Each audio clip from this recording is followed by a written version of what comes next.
أعوذ بالله من الشيطان الرجيم. بسم الله الرحمن الرحيم.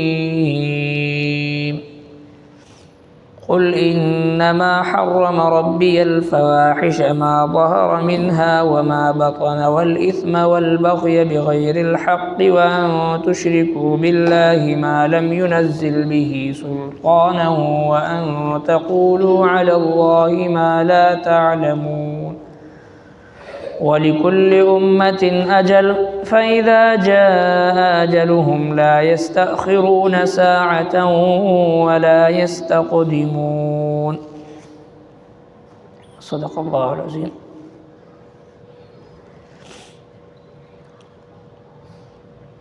الله تبارك وتعالى خپل محبوب پیغمبر صلی الله علیه وسلم ته فرمای چې دغه خلق چې کوم مشرکین دي او نور کفار دي دوی ته ووایه چې تاسو دا د ځان نه د حلت او د حرمت قوانین جوړ کړي دي، ځینې څیزونه په ځان حراموي، ځینې په ځان حلالوي. تاسو راشي چې زه تاسو ته هغه شیزونه وښیم چې کوم حرام دي واقعتاً الله تبارک وتعالی ستاسو رب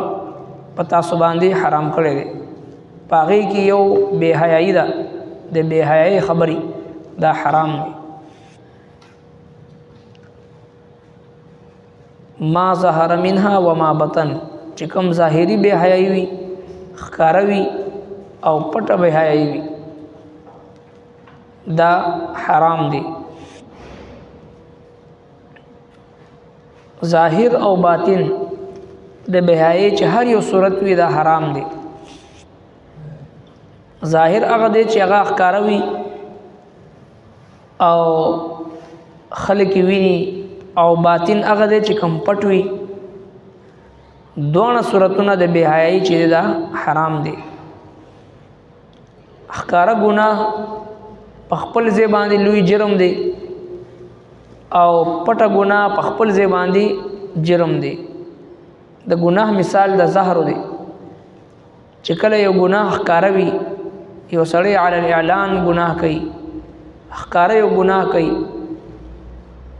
نو دا دومره لوی جرم دی. نبی کریم صلی الله علیه وسلم فرمای کل امتی معافا الا المجاهرین، زما د امت د هر ګناهګار معافی ممکنه ده، خو د مجاهر یعنی علی الاعلان ګناه کولو والا معافی نشته دی.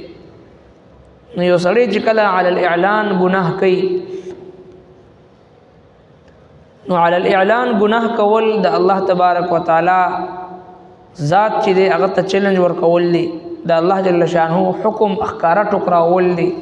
د الله د محبوب پیغمبر د سنت ښکاره چې دی مخالفت کول دی، د هغې نه مخ اړول دی. نو په دې اعتبار سره علی الاعلان ګناه کولو والا ته نبی علیه الصلاۃ والسلام مجاهر وي، یعنی د مجاهر معافی او بخشش نشته دی. ځکه چې ښکاره ګناه کولو والا انسان چې په هر حالت کې وي، د هر حالت د ګناه په حالت کې تیریږي، لګیا وي. او کم کس چې د نبی کریم صلی الله علیه وسلم په سنت باندې عمل کوي، رسول کریم صلی الله علیه وسلم فرمایي چې من تمسک بسنتی عند فساد امتی فله اجر 100 شهید، چې د فتنه او د فساد په وخت کې زما د پیغمبر زما یو سنت باندې عمل کولو والا داسې دی، الله جل شانه هغې ته د 100 شهیدانو اجر او ثواب ورکوي. ځکه چې د فتنه او د فساد په وخت کې چې کله یو سړی په سنت باندې عمل کوي، نو هغه د هغې پرچار کوي چې کوم ځای ته ځي د سنت مطابق چهره وي، د سنت مطابق لباس وي، د سنت مطابق اخلاق وي، د سنت مطابق معاملات وي. نو لہذا هر یو عمل او هر ځکه چې دی وي دته د 100 شهیدانو اجر او ثواب الله جل شانه ورکوي. بعینه یو سړی هغه چې د نبی علیہ الصلوۃ والسلام د سنت نه مخ اړون کی وي هغه پر خودن کی وي نو هغه ظاهری لباس د نبی علیہ الصلوۃ والسلام د دشمنانو اختیار کړی وي نو چې هغه په کم ځای ته ځي نو د هر حالت هغه د ګناه په حالت کې تیریږي لګیا وي نو ځکه ظاهری باطینی دوه ګناهونو د پر خودو حکم دی او پټ باندې ګناه کول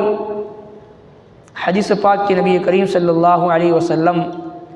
د پټي ګناه چې کله انسان په خلوت کې وي د کم مسلمان خلوت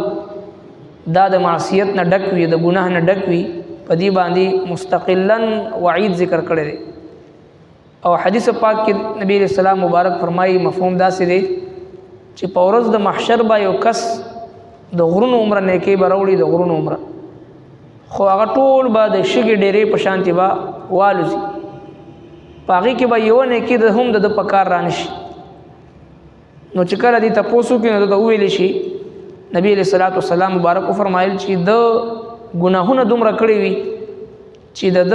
هغه خلوت د ګناهونو د وجه نه د هغه ټول نیکي هغه ضایع شي او بل دا چې کله انسان په خلوت کې په تنهایی کې چې کله ګناه کوي الله تبارک وتعالی د مخلوق په زړونو کې د دې بنده نفرت واچي نو لہذا چې کوم مسلمان خپل خلوت پاک ساتي خپل تنهایی پاک ساتي نو د الله جل شانه مدد او نصرت دی مؤمن سره شامل حال وي نو لہذا رب کائنات چې قران کریم کې مونږ او تاسو ته بار بار حکم کوي چې تاسو تقوا اختیار کړئ یا ایها الذین آمنوا اتقوا الله یا ایها الذین آمنوا اتقوا الله حق تقاته